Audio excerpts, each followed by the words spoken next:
do Fernando Henrique, o Arraes, e reagiu de uma forma interessante, de forma que quando o Lula volta da Bahia, dessa reunião, e a gente ali, com o coração na mão, vamos dizer, perdemos, ganhamos, balançou para lá, balançou para cá, era um troço de jogar uma pedra para balançar, balança para cá, outra jogava para lá, e enfim, os pratos estavam desequilibrando e a gente não tinha certeza para que lado.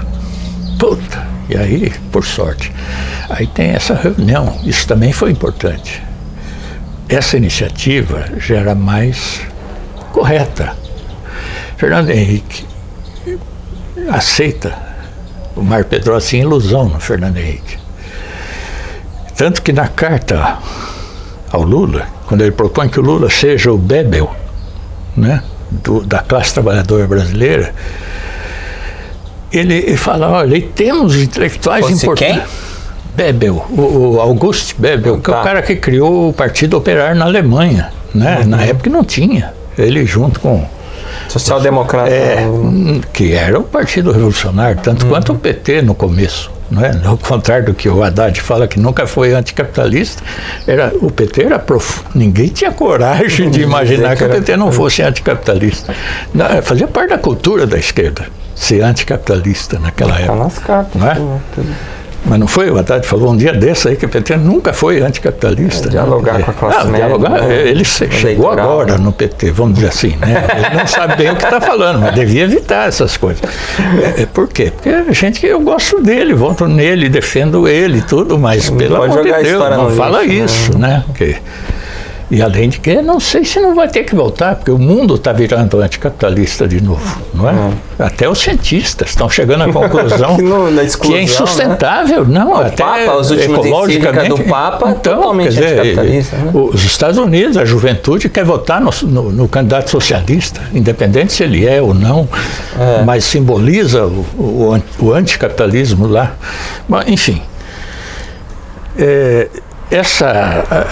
Aí o Mário Pedrosa, ele achando que o Mário podia ser uma cunha no nosso meio, porque o Mário tinha nesse documento que ele tornou público, que ele tinha entregue em julho de 78 ao Lula em mãos. Ele foi lá em São Cristóvão, nós estávamos reunidos com o Ari Campista, com aquele 4º congresso da CNTI, e ele levou, ele morava na Ipanema, ele velhinho e muito com dificuldade de andar, e foi até lá e levou ao Lula a carta que ele tinha escrito conclamando o Lula a assumir a construção do partido. Imagina, em julho de 78, quer dizer, ser o Bebel da classe trabalhadora, né? E aí o Fernando Henrique, alguém chamou a atenção, falou, Mário disse que você é um aliado nessa tarefa, e que o Mário, entre outros, ele estava, como todo intelectual no Brasil, estava achando que o Fernando Henrique era um supra-sumo. Ele tinha feito o marketing dele, ele era o príncipe dos intelectuais. Não era, de fato, que era o Antônio Cândido, era o Mário Pedrosa, mas ele se apresentou e fez marketing. O PCB ajudou e todo mundo ajudou, e era essa a imagem. Hoje é fácil falar que o Fernando Henrique não está nem no campo da esquerda, nem no campo, né? Nem da democracia, está apoiando essa merda desse regime aí de maneira contraditória, mas está. Não é? Agora, imagina naquela época, o cara era militante, carteirinha do Partido Comunista. Se dizia eurocomunista, aquelas coisas, mas era militante do partido, e era respeitado como tal. Não é? Então você imagina o impacto, não dá para avaliar hoje com a imagem que tem o Fernando Henrique hoje, que é fruto de todas essas, né, essas passagens, inclusive. Agora, tem uma reunião antes, tem uma reunião em agosto ou setembro, é difícil precisar, onde tem aquela foto do Sion, uma sala de aula, não é o plenário do Sion, uma sala, tem até a lousa no fundo, onde aparece o Lula, o Mário Pedrosa, o Fernando Henrique, na mesma sala, do Sion, uma sala de aula, claro. Ainda tentando... O que é aquilo? Aquilo é um dos eventos, eu acho que aquilo foi muito importante. A gente hoje não... Até quando a Perseu Abramo pôs uma legenda debaixo daquela foto dizendo que é a reunião de fundação, e o Fernando Henrique estava lá, era no Sion, mas era 7 meses antes da reunião da fundação. Não é o jornalista, é a instituição, você disse, que pôs a legenda errada. A Fundação Perseu Abramo pôs. Fundação, não um jornalista. Tá? É muito, muito ruim isso. Por exemplo, a Fundação não conhece a história do PT, a pré-história. A história do movimento pelo PT, aliás, não usam. Eles não citam o movimento pelo PT, que era uma formalidade que nós tínhamos. Tinha até estatuto, tinha tudo. Assinava, quando se falou da assinatura da Carta de Princípio, estava assinado o movimento pelo PT. Todo mundo sabia quem era. Sabia de cor, era meia dúzia de dirigentes. Né? Conhecidíssimo. Não tinha ninguém assinando. Bom, mas aí o que aconteceu nessa reunião? Aí essa reunião, o que é? É quando o Mário percebe, se desilude. Né? Aí ele solta alguns artigos no Jornal da República, achando que ele ia corroborar, seguir naquela linha da carta ao camarada Lula. Né? Ele pega e começa a falar de coisas, não fala diretamente contra o Fernando Henrique, mas ele defende teses contra essa ideia do desenvolvimentismo, no que ele até contrariava um grande amigo dele, que era o Celso Furtado, que era um cara que tinha maior... E ele também retribuía muito maior carinho, inclusive, entre eles. Agora, nessa reunião, ficou claro a distância. Ficou claro, na verdade, o que eles queriam era um sucedâneo do MDB sem os adesistas. Essa é a formulação final desse encontro. PP versus PT. Aquela reunião, assim, e foi conhecida com esse verso no meio. Não tinha nada a ver com a convergência, que nem estava mais no... E aí, isso preparou o 13 de outubro. Quando o Lula decide que está na hora de dar uma organicidade, 13 de outubro, o importante é a aprovação do primeiro estatuto do PT. Normas transitórias de funcionamento. Já tinha saído a lei eleitoral, das regras do pluripartidarismo? Não, a lei é de dezembro de 79. Não tinha. Mas já existia um anteprojeto que vocês criticaram, na discussão sobre anistia, entraram várias questões que tinham incidência na lei eleitoral que ia ser aprovada. E o PCB pressionando para restringir. Eles tinham um acordo com uma ala, pelo menos, do governo. Né? Agora, nesse sentido, 13 de outubro de 79 não tem mais dúvida. Só que o Lula achou que podia, fazer uma certa depuração, digamos assim.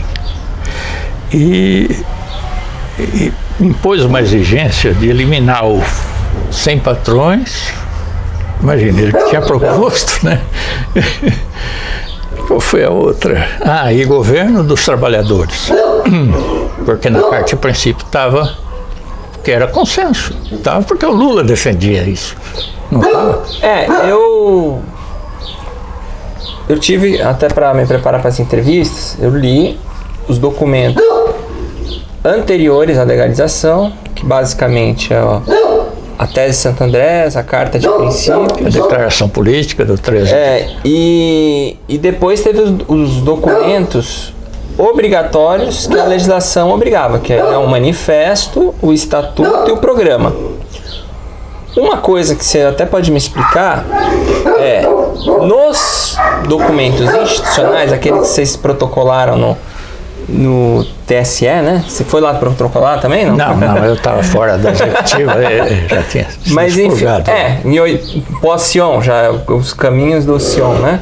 Vocês aprovaram o manifesto do Sion, acho que aprovaram estatuto. Aí tinha que mudar a lei no dia seguinte, né? Você sabe, teve uma emenda na lei eleitoral. Mas para prejudicar vocês? Para prejudicar, tinha que obrigar a fazer um processo novo, uma espécie de refundação, mas... Aí vocês fizeram em maio, isso, né? Exatamente. Tinha que... Bom, enfim, aí nesses documentos da legalização simplesmente não existe a palavra socialismo. Não tem. Nos anteriores todos têm. No primeiro encontro de 1980, né? Ou 81? 81. O Lula faz um discurso socialista do começo ao fim. Esse eu tava. Aí, qual a explicação? E esse eu fui a Brasília. Eu estava de volta ao diretório, mas eu não estava na executiva. Foi o primeiro na LESP, né? O primeiro encontro foi na LESP, do discurso do Lula. Mas qual a explicação que eu que eu imagino que seja para os documentos prévios, socialismo. Os documentos da fundação fala contra a exploração, isso tem. Inclusive no manifesto, isso, aprovado. Contra a exploração. Anticapitalista. Você pode interpretar tudo, mas não tem socialismo. Mas chega já com o PT já engessado, aí já começa, né? Mas aí tem toda uma história da plenária de fundação. Aí eu te pergunto, isso tem a ver de ser barrado a legalização, se tivesse um texto um pouco tem, um pouco. Porque, inclusive, aí mas isso é mais de linguagem, de semântica. Aí eu vou emendar no seguinte, que, por exemplo, o Congresso do PCB, porque o PCB também estava tentando, né, se reconstituir nesse novo formato, 82, o PT já tinha seu registro, já podia concorrer às eleições, mesmo com o Lula ainda respondendo o processo da greve de 80, né? Mas já estava com o registro definitivo. No fim de dezembro de 82, o Congresso do PCB foi invadido e todo mundo preso. Tem a ver com, assim, você excluir determinadas palavras dos textos? Deixa eu te falar. A barra era pesadíssima em começo de 80. Os militares, imagina a merda de anistia que saiu, vários militares influentes no golpe e no governo deles e tal, divergiam, achavam que tinham ido longe demais. Eles criavam caso com tudo, né? Pegava aquele Teodomiro da Bahia, que tinha matado um guarda de banco num assalto do PCBR, e ele tinha sido condenado à morte, não sei se você lembra disso. A ditadura chegou a condenar à morte alguns presos políticos, não sei se... Quem que foi condenado? Teodomiro. Tá. Ele era militante ligado ao... na época o grupo PCBR, quer dizer, depois nós tínhamos lá o nosso, como é que chama? O Cavaleiro da Esperança, não, aquele outro que é personagem também, que foi para a Espanha na Guerra Civil. Tá, Apolônio de Carvalho. Apolônio, então, quer dizer, o Apolônio, fundador do PCBR, estava no PT, estava na executiva. Esse cara não, ele era PCBR ainda, né? E a gente discutindo em 79, o Apolônio voltando, mas com a direção, assim, com a simpatia para vir para o nosso lado. Bruno Maranhão, que eram os jovens que tinham seguido ele nessa trajetória de se abrir para o PT, achavam que deviam fazer um entrismo do PCBR no PT, mas já era para a esquerda da época, isso era um avanço. A maioria achava que não valia a pena, que o PT era um inimigo, tinha que ser destruído, era anticomunista, como dizia a resolução do MR8 de setembro de 79, o PT é uma organização anticomunista, precisa ser destruída. Não, e o alemão frequentou as reuniões para avacalhar, né? E ele disse, participou de todas a minha condição para entrar no MR8 é que vocês respeitem o que o nosso grupo decidiu, que o PT, e nós estamos infiltrados. E depois o pessoal do MEP, que estava de convidado, veio contar para nós. E contou para o Lula, e o Lula não acreditou, imagina. Ainda deixou se enganar pelo alemão em 80, tudo. Mas enfim. Mas ele nunca foi expulso, ele saiu por vontade, o alemão, né? Nunca entrou no PT. O alemão nunca foi do PT. Agora, o Osmar foi. O Osmar foi da Executiva Nacional, ficou 2 meses. Ele foi eleito em junho, 1º de junho. E ele estava ali para fazer entrismo. Estava ali para entrar. Pra você ter uma ideia, olha a sacanagem. Primeira reunião do diretório. Eleito, eu estou fora da Executiva. Teve um protesto. O Andrade, aquele que era da DS, o Flávio Andrade, levantou um protesto, um Atos Magno, também de Goiás, levantou, não conhecia o Atos, o Flávio eu conhecia por causa do Em Tempo, né? A gente colaborava com o Em Tempo, né? Eles fizeram um protesto, não tem um absurdo deixar o Paulo Scormov fora da Executiva, não sei o quê, tal. Mas você estava no diretório, o diretório você estava, né? O diretor estava, na Executiva. Tá. E eles tinham aprovado que não haveria proporcionalidade na Executiva, porque senão eu teria lançado chapa. Se tivesse proporcionalidade, o Lula entrava mesmo que eu tivesse ganho. Imagine se eu, não é? Ou se eu perdesse, eu entrava, não é? Mas havia risco, por causa havia algumas bronca de alguns partidos de esquerda, daqueles grupos de esquerda, queriam votar na minha chapa, se eu lançasse chapa. Por isso que eu não podia lançar chapa. A Convergência votaria que não gostava de mim, não morria de amor por mim. Mas para confrontar o Lula, iam votar em mim, não é? Se eu lançasse chapa. Então não podia. Porque tirava o PT, tirava o Lula do PT, ou tirava o PT do Lula. Nenhuma das duas hipóteses era aceitável. O que acontece? Esse período é uma barra pesada. Pra você ter uma ideia, a provocação que fizeram comigo, né? A polícia, o DOPS, exército, polícia do exército, foram até o meu sindicato. Prenderam o Lula, né? Alguns dias depois da fundação, poucos dias depois da fundação, foram lá prender o Lula, e um pretexto mais absurdo. Imagina, aquela greve estava infiltrada pelos aliados da ditadura, vamos falar a verdade, que o PCB naquele momento estava completamente dentro do projeto de abertura controlada, e controlada sobretudo no aspecto classista. Você englobaria o Brizola também como abertura? Não, eu diria o seguinte: o Brizola, ele menosprezou o PT. Ele imaginava que ele tinha um patrimônio, que o trabalhismo tinha um patrimônio. A ditadura fez cagada com ele. Tomou a sigla, o PTB dele, deu para Ivete Vargas. Você viu? Foi uma sacanagem. Imagine, cá entre nós, é sacanagem tirar o PT, o Paulo da executiva, da primeira executiva da fundação, né, não do movimento pelo PT. Como é uma sacanagem tirar o PTB do Brizola, nego, com tudo que tinha restado de liderança trabalhista nesse país. Quem podia questionar que ele era o dono da sigla, né? Um absurdo. Tiraram e quebraram uma perna dele com isso, porque sabe como é que é. Formalidade também tem seu peso. Ele perder a sigla, não foi esse negócio de PDT, nunca pegou, não é? Por outro lado, ele Mas essa história de que até hoje os brizolistas aí remanescentes dizem que o PT foi facilitado pelo contrário. Inclusive do general Golber, né? Não tem essa história? Golbery? Não, imagine, o Golbery, ele não tinha já tanto prestígio como no começo do golpe, né? Que ele tinha sido cabeça pensante e tal, mas aí depois de todos aqueles os Figueiredos, os absurdos, esse safado, os caras começaram esse documento do Departamento de Estado, que os americanos passavam a lista de quem prender, quem matar, quem assassinar, etc. Isso tudo é verdade. E foi aquele alemão lá, como é que chama? O general lá, antes do Figueiredo, né? Aquele paranaense. Aquele cara, o Geisel. Esse cara que... Imagina, o Golbery tinha um papel secundário, só que ele botou um homem dele que mataram o cara. Foi aquele Petrônio Portela. Na minha opinião, claro que a notícia do jornal não é que mataram, ele morreu de morte natural, mas ele era o articulador da abertura, da anistia, né? Um civil.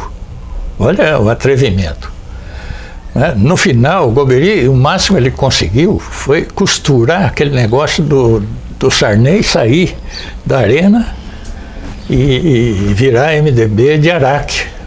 E aí não tinha, eliminava o pretexto de que não seria um cara da arena, né? Um cara que assinou a ficha do MDB, né? Mas ninguém se convenceu da conversão do Sarney ao MDB. Mas enfim, o Golbery não tinha essa força naquela altura, ninguém tinha. O regime militar estava fazendo água. Essa é a verdade. Depois das diretas, então, nossa senhora. Agora, só para completar, senão eu esqueço esse detalhe. Puta que pariu, o que eu estava falando? Olha, o puta que pariu saiu. Tem problema. Diz que está a entrevistar esses caras de fábrica, tem essa mania de... A palavra é normal. Não tem o mínimo de educação, de respeito pelo ouvinte. Bom, tava falando da conjuntura, né? Das dificuldades. Pra você ter uma ideia, quanto tempo fazia que eu não estava mais no trabalho, não tinha nada a ver, tinha sido expulso por um francês, Veio um cara da França, um tal de Stéphane Juste, veio aqui visitar, deu ordem para o Socorro me expulsar, porque eu tinha ido no 1º de maio de Santo André e não no 1º de maio de Osasco. Não se sabe, foi esse o motivo da minha expulsão da USI, do trabalho. O Socorro já mandava ali? Só havia 3 dirigentes da USI que tinham sido eleitos por unanimidade no congresso de fundação da USI. Eu, o Vitor Letícia e o Vitor Leonardi, né? 6 meses depois, nem 6 meses, 5 meses depois eu fui expulso que nem um cachorro. Isso de 79 ou 80? 78. 78. Eu tinha sido expulso. Tá. E aí em 80, acabamos de fundar o PT, eu estou na executiva nos 11, aí veio a obrigação de convocar um novo encontro nacional, estadual, precedido dos encontros estaduais. Fazia parte das obrigações agora para legalizar. Você foi da executiva da comissão provisória. E aí tinha que ter o programa, né? Que até então não era. De repente tem que ter o programa, porque você tinha um prazo para fazer o programa que era maior, não era para apresentar como documento de fundação. Assim, né? E aí o que acontece? E eles arrocham o estatuto, não permitem que a gente inclua o núcleo. Eu lembro que a igreja tinha começado a entrar no PT, logo depois da fundação. Na fundação ainda era pouca gente, mas entra e vem o Plínio Sampaio. E era um especialista em direito eleitoral, direito fundiário, etc. Então, enquadro nesse aspecto. Pedimos para o Plínio, aquela executiva de 11, eu e outros, Plínio, estuda uma maneira de esse estatuto padrão do TSE incluir os núcleos como órgãos de fato e deixa os diretórios como uma espécie de federação de núcleos. Estuda uma coisa dessa, nós podemos perder o aspecto militante, que esse país pode ter um novo golpe, como é que nós vamos fazer para tirar depois uma nova ditadura, um novo golpe, etc. Quer dizer, não podemos confiar só no processo eleitoral, etc. Em 16, né? A ideia era essa, e ele aí falou, olha, eu estudei, etc. Não tem, fui lá, falei com o presidente do TSE, não tem jeito, se não seguir, ipsis literis, agora o que dá para fazer é fazer um como é que chama? Um documento informal interno, um regulamento interno que você dê algumas funções para o núcleo, né? Mas sempre subordinado aos diretórios municipais, etc. Enfim, no final matou. O núcleo só tem poder consultivo. Você teve votação e perdeu a votação interna, né? Não houve, nunca foi votado. Foi um consenso. Nem no estadual? Estadual, pau pegou. Pelo menos eu vi um documento que foi pouco, foi 150, 130. Não, mas o que acontece?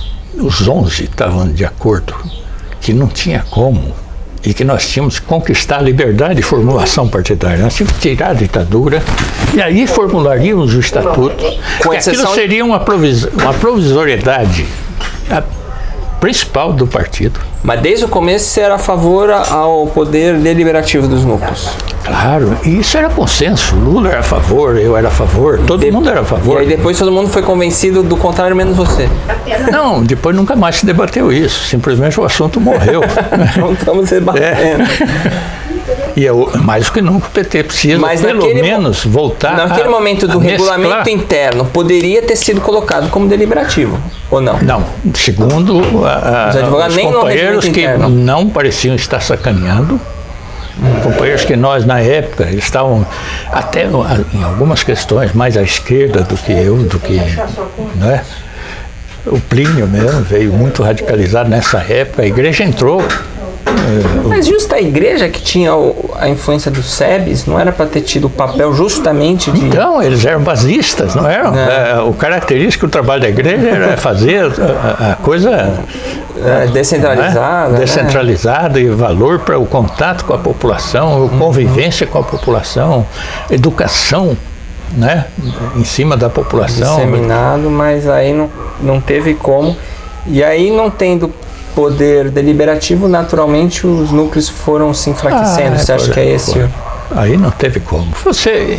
O partido luta pelo poder. Se você não tem o poder interno, imagine que chance tem um órgão consultivo. Imagine. Por mais que seja... Na hipótese de realmente poder ser consultado. Não, ele nunca foi. Né? Na verdade, no final, o que virou hoje? É o núcleo setorial. Então, para a questão do negro, tem o núcleo do negro. Para a questão do índio, tem o núcleo do índio. Para a questão ecológica, tem o núcleo ecológico. Para a questão da mulher, pelo amor de Deus. E depois, os congressos vêm e debatem se é aquilo mesmo ou não. Então, também nem isso não tem soberania. Paulo, sua exclusão do primeiro executiva, obviamente o Lula deferiu, né? Ele foi favorável a isso? Ser excluído? Não, ele não fez questão? Eu fui na casa dele naquela noite. Eu fui visitá-lo. E por quê? Qual foi a explicação ele que ele falou deu? Que era uma exigência, né, dos grupos de esquerda. Não, dos sindicalistas não, eles continuaram. Não, você foi excluído da executiva e o Lula consentiu. Consentiu. E qual foi a explicação que ele te deu? Não, ele falou que havia muita gente importante para construir o PT que não aceitava a minha presença. Que era a condição, a pré-condição. Isso era tão radical ele assim, falou, né? Eu falei, Lula, não estou ligando para isso, entende? Eu sou vitorioso nessa história, entende? Quer dizer, tentaram impedir e não conseguiram. E outra coisa, ainda falei para ele, esses caras que estão pedindo a minha cabeça não vão ficar. Não ficam 3 meses, e não ficaram 3 meses. O Osmar, isso é importante. A primeira reunião do diretório, depois desses protestos do menino de Goiás e do companheiro do Intempo, porque a exclusão do Paulo da executiva, etc. Tal, aí houve um silêncio assim na mesa. Eu não queria que os caras fizeram a minha revelia completamente. Nenhum companheiro meu falou disso. Consultou. Eram companheiros que não tinham vínculo comigo. Mas cobraram, o que não era errado. Agora, em seguida, teve uma pauta, a primeira pauta do primeiro diretório, aquele que tinha quase 90 e pouco. E um dos pontos era a Assembleia Constituinte.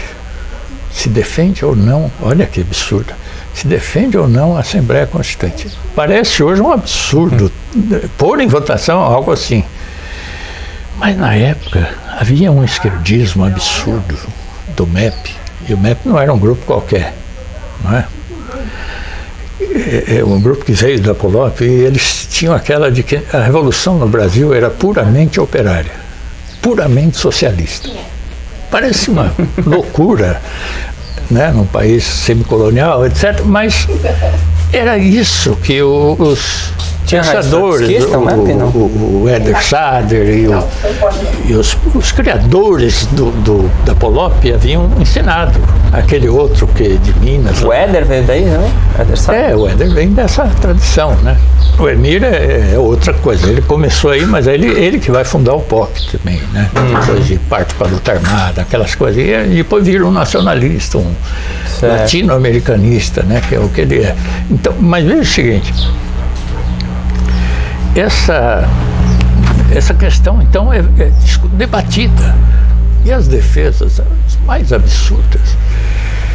Porque a revolução era essa. A defesa assim, uma teoria, não sei do que, né? Da onde que eles encontraram isso. Que a revolução no Brasil era puramente operária e puramente socialista. Todas as tarefas já eram socialismo no dia seguinte. Não tinha nem transição. Então, portanto, que a Assembleia Constituinte é soviética. Olha, e o partido não estava propondo soviético. Se pelo menos tivesse, a gente ia... Foi daí que veio aquele debate dos comitês, que as prefeituras, quando se constituídas pelo PT, deveriam formar comitês populares. Você lembra dessa? Lembro, mas não. Veja, só para você ver a contradição de alguns infiltrados. É esse o problema, o stalinismo, a burocracia, ainda tentando cumprir um papel aqui. História. E aí o alemão não estava, mas o Osmar estava na executiva nacional que tinha acabado de tomar posse. Tinha um cara do Pará ligado a eles, tinha um cara da Paraíba, um cara importante, até esqueci o nome, um índio. Farias, não sei o quê. Isso, né? Vanderlei Farias. Tinha outro do Rio de Janeiro, enfim, eles tinham colocado do grupo de infiltrados, eles tinham colocado 5 ou 6. Quase a maioria, né? Tomou o poder no partido. E aí, 2 meses, não todos eram da executiva, mas o Vanderlei era, e tinha um cara do Pará que também era, e tinha o Osmar. E eles rompem, 2 meses depois, isso foi eleito em junho, em julho, final de junho, eles chamam a coletiva de imprensa para anunciar que eles estão rompendo com o PT. Não avisa nem os camaradas. Não avisa nem o Lula, nem nada, rompe o PT. E sabe qual é o motivo principal? Porque não defende a Constituinte, não entende as tarefas democráticas da Revolução Brasileira. Eles tinham acabado de votar contra que o PT adotasse a Constituinte. Para me derrotar, perdeu por 3 votos. A não Constituinte, a não defesa da Constituinte. É uma vergonha, na origem do PT, ter tido essa decisão. Mas eu sabia por quê, eu conhecia a esquerda vivia, chegaram a contaminar essas comunidades eclesiais de base, muitas tinham essa ideia da revolução pura, bobagem, mas enfim. Mas só para ver o oportunismo, quer dizer, eles estavam lá, ergueram o braço para derrotar a Constituinte e depois rompem e denunciam publicamente para a imprensa, para a grande imprensa, que o PT não servia porque não entendia a luta democrática. E depois entra no MDB. E aí entra no MDB, no PSDB. E aí chamam suplentes no lugar deles e você não vai também, não entra como... Não tinha havido proporcionalidade, né? Não sei se sabe que toda a discussão no 1º de junho e no encontro estadual já de São Paulo era não haver proporcionalidade na escolha da executiva. Com isso eu não podia lançar chapa, porque corria o risco duplo. Ou o Lula perde e sai, ou eu perco e... Entendi. Então o que acontece? Eu não posso lançar chapa. E aí imagine a briga que minhas bases tiveram contra mim por causa disso. Não é? Era um traidor. O que a Causa Operária ganhou de militante em cima de mim, com essa... depois não ficaram, mas naquele momento, esse menino da Causa tirou um documento falando sobre a morte política do Paulo Skromov, etc. Tal. Pimenta, o presidente? Ele era um antigo companheiro do mesmo grupo, né? E quando eu fui expulso, ele ficou quieto, quer dizer, apoiou, né? 2 meses depois da minha expulsão, ele rompe com a dissidência estudantil. Do trabalho, né? Tinha um operário só no grupo dele. E DS, você se aproximou em que época? Ou nunca foi? A DS, nós fundamos a DS, porque o que havia era Centelha. E no Sul era Peleia, eram grupos estudantis. E tinham conseguido maioria na redação do Em Tempo. Não é? Quando a P saiu, não é? Não quis mais investir, havia uma dívida, eles não queriam rolar essa dívida, não queriam se arcar com ela, deixaram para os meninos que tinham vindo de Minas, né? O pessoal do Grupo Estudantil de Minas. Eles chamavam democracia socialista, mas era o próprio grupo estudantil, não havia um grupo de comunistas organizados.